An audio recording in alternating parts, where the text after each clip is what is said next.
Hey YouTube, what's going on? Welcome back to my channel. It is Miss Jourdy here, back with another video. And in case you are new here, hey, what's up and hello, welcome to the channel. So today we have got an analysis breakdown of Attack on Titan episode 10 season 4, the final season. So normally I do my reactions, but unfortunately today it has been snowing like crazy. My internet has been in and out.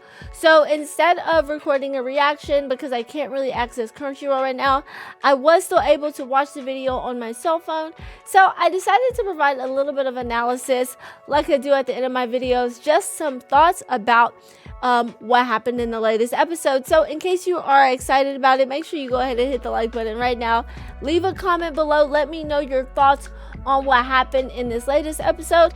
And as always, subscribe so you don't miss a moment of the content. So with all that being said, let's jump right into it. Alright y'all, so I just want to say make sure you do watch the episode before you watch this breakdown, but you don't have to watch the episode beforehand. It's cool. I would love for you to sit through the entire video, but make sure you watch it in case you're really interested, because it might contain some spoilers for you. But anyway, let's get into it. So I thought there were about 5 episodes, or I should say 5 scenes that were really pivotal in this episode, a sound argument. The first one was between Hanji and Eren. Obviously this is the opening scene and one of the most important. Gives you a sort of look at where Eren's headspace is. What is he thinking at this point? So Hanji says, she walks up on him saying, fight, fight, and points out the fact that what are the 2 fights? I think, quote, she says, does that mean there are 2 fights? And then she also goes on to say, honestly, I honestly believe that you would never sacrifice Historia. So honestly, it goes on later on in the episode, points back at why she says the second one about Historia. But in the first one, I think it's really interesting because it shows this sort of dynamic. Is Eren fighting with something internally? And obviously he is. We don't know what his mental headspace is, but that internal fight going back and forth, what are the 2 fights that Eren is facing inside of himself right now? And then later on in the episode, we also see that Eren sort of threatens Hanji. He threatens her, saying and pointing out the fact that he swallowed the Warhammer Titan, saying that he can make something out of anything by being the Warhammer Titan, so you can't really hold him back in this cell that you've got him in. And also they can't kill him because he's the founding Titan.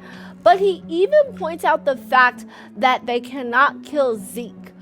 Why does he say that they cannot kill Zeke? That was a question that I had and I thought was very interesting, because obviously when you go on later on in the episode, he does mention the fact that Zeke can shove this plan up his, he can shove it down his A-word, basically. And so I thought that was really interesting. But I think this sort of back and forth dynamic that they created and produced in this episode shows, okay, there was Eren at one point before everything popped off in Marley, that he was absolutely opposed to Zeke's plan. And now that we've got this new Eren, he's back, he's locked up. What is he thinking? Which is why I think that Hanji, and they started off the episode with these 2 fights that he could be battling right now. So I thought that it was really important to notice that. And if you didn't pick up on that, go back and watch the episode and think about why she might have said there are 2 fights going on. Next up, I wanted to point out this next scene that I thought was really interesting, was the flashback of the woman that came aboard the ship from Hizuru. Hizuru was the nation, and again, you can go back and watch it for more details and a better explanation. Hizuru is the nation that is said to be partnering with Paradise Island, according to Yelena. They want to work hand in hand. Obviously, they're very money hungry, and look at Paradise Island as a money grab, a quick money grab for the resources, for the opportunity that it could bring back for Hizuru. But they're also very interested in Mikasa. So I'm looking forward to seeing how that whole story evolves and how that develops and how that relationship between Mikasa and this nation works out and all that stuff. Obviously, Mikasa has her reservations with the people because, she said what she said. But I thought it was also interesting to note that it looked like this woman from Hizuru is also the woman that protected the warrior child from being punished for spilling the wine on her dress. So if you go back to an earlier episode in the show, you saw, I can't remember his name, he's been killed now at this point, unfortunately, but you saw him spill the wine on the lady's dress, and she said act normal, you know, and they rushed her out to get a better gown or to clean up the spill back in the Marley party when they were getting ready to make that announcement with the Tiber family and everything else.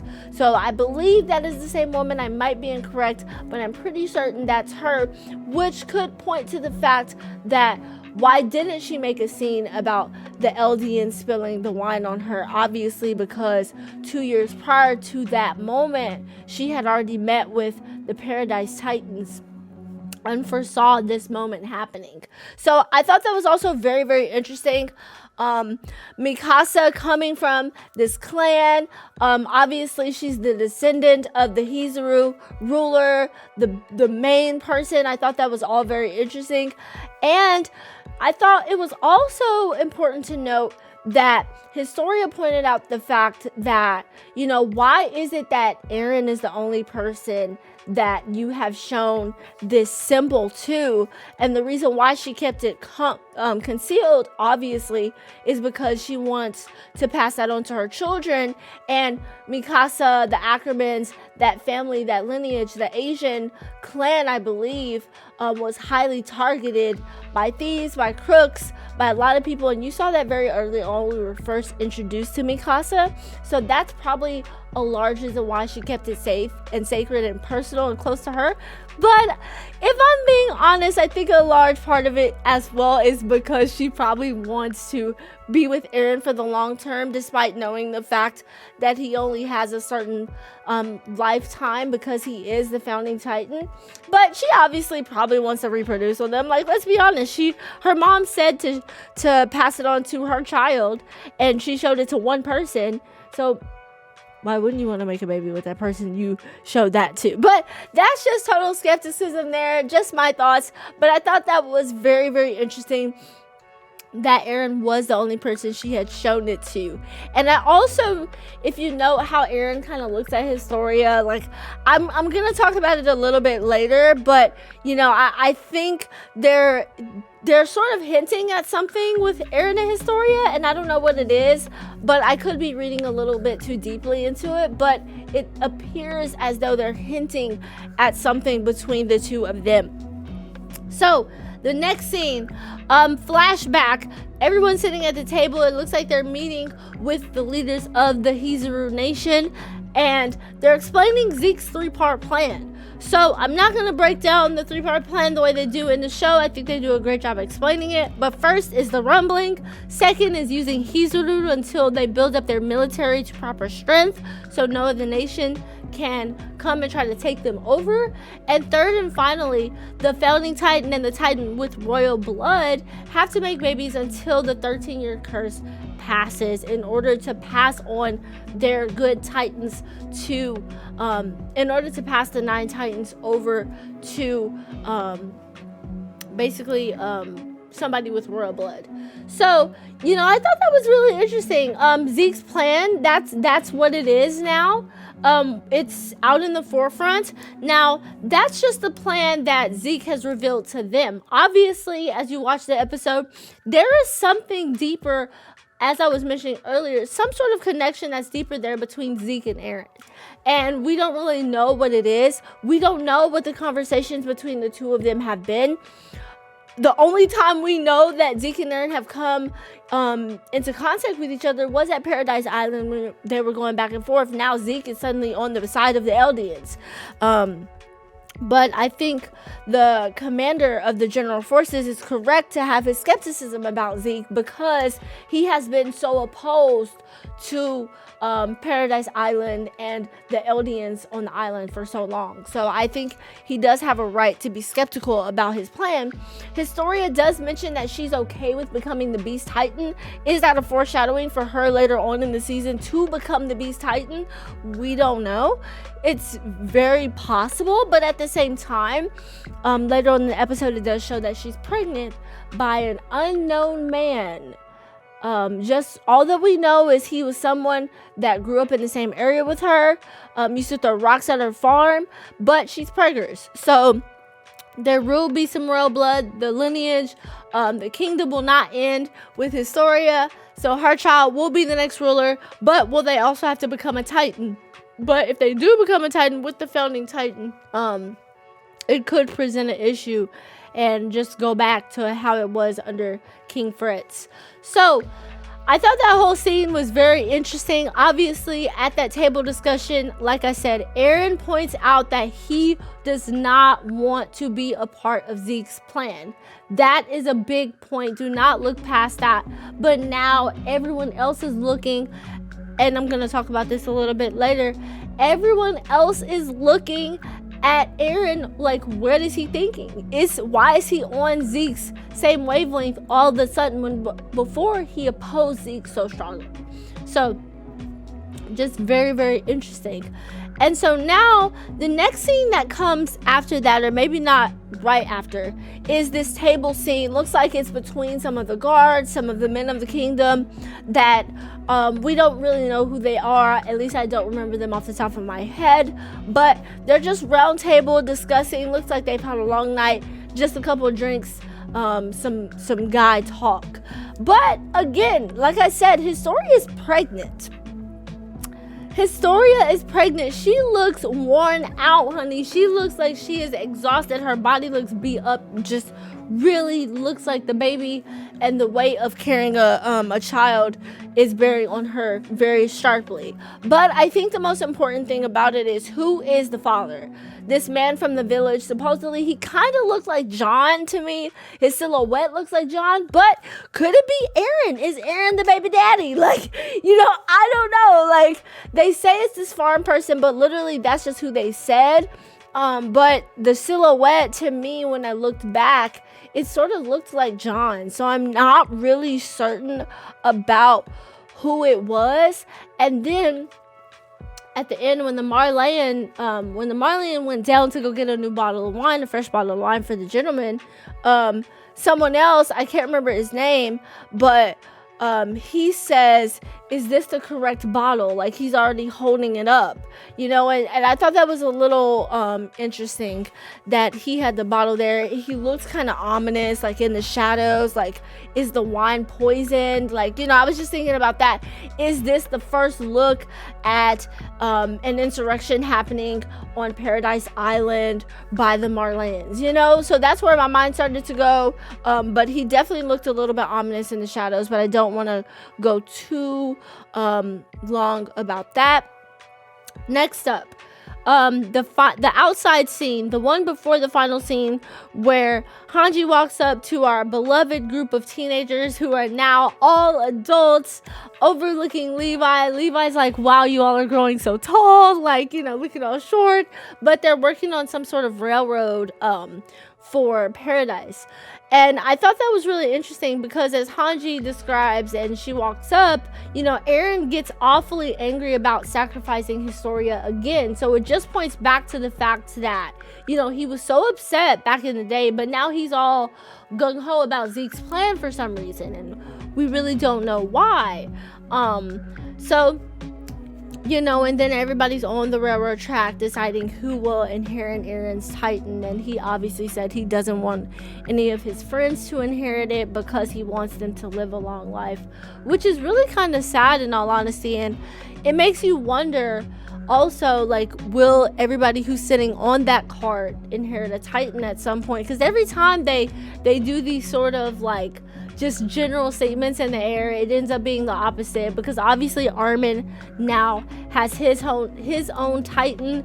Who else might, out of the group, get a Titan? Obviously Sasha's no longer around and with the group, but who else is going to get a Titan? I thought that was really interesting and raises a lot of questions as to who will be the next founding Titan, because Eren's time appears to be coming to an end. And honestly, I think Eren's looking forward to it. I don't think he wants that Titan life anymore. As he mentioned in a previous episode with Braun, Reiner Braun, that we're the same. You know, we're no different, and he hunts his enemies down. But I honestly think Eren no longer wants to be with that weight and with that pressure. So, which is maybe why he's going along with Zeke. You know, I really don't know. And then the final scene of the episode, everyone's sitting in a room discussing, thinking about what is Eren's plan, basically. That is what I took from that. I think it was Mikasa, Armin, Connie, and Jean all in a room. You know, they're thinking about Eren. You know, Connie says, and I think he makes a great point, and something that I've also been feeling is, he says, and I quote, "That didn't look like Eren." Like, he said, when I looked at him, that didn't look like him. And I think that is really important to know. Everyone throughout the episode, Hanji, now Connie, everyone sort of questioning Eren. Like, what happened while he was at the intermittent zone? That's something that they haven't really introduced. Like, how did he get there yet? But I think that's definitely interesting. And another thing is, after, you know, Connie walks in and he announces that Sasha is dead, why did Eren laugh? We saw that at the end when they were all on the ship. He sort of laughs. Like, why is he laughing at that point, you know? So what is his headspace? Where is he at? Armin states that Mikasa and him will go talk to Eren. Eren has been much more receptive to talking to his friends as opposed to the outsiders outside of that group. But, you know, the fate of this group is interesting. I think their dynamic right now is interesting. Eren obviously is on board with Zeke, but we don't know why. We don't know the conversation. We don't know the circumstances of what is going on in Eren's mind. And I think that was the whole premise for this episode. A sound argument, after sort of me breaking it down right now, is more about, like, what is going on? Why is the argument being made about Zeke? And is Zeke's plan sound in Eren's mind? So I think that's sort of where we're at right now, and I know I feel like I said a lot. Again, make sure you watch the episode and maybe rewatch it after listening to this video. I hope you enjoyed it. If you did, make sure you leave a thumbs up, leave a like, and let me know after this discussion we just had, what are you thinking? Do you think that Eren is Eren? What is his state of mind? I would love to hear what you guys are thinking. And also make sure, if you have read the manga, I'm not reading it, so please do not spoil it in the comment section below for anyone else. Thank you guys so much for watching it. I will see you next week. If you enjoyed the analysis more than the reaction style video, let me know, and I'll make more of these instead of just doing the reactions. Quite frankly, it's very painstaking trying to edit those and avoid copyright, so this might prove much better. So if you enjoyed it, make sure you leave a thumbs up, subscribe for more content, and I'll see you guys in the next video. Bye.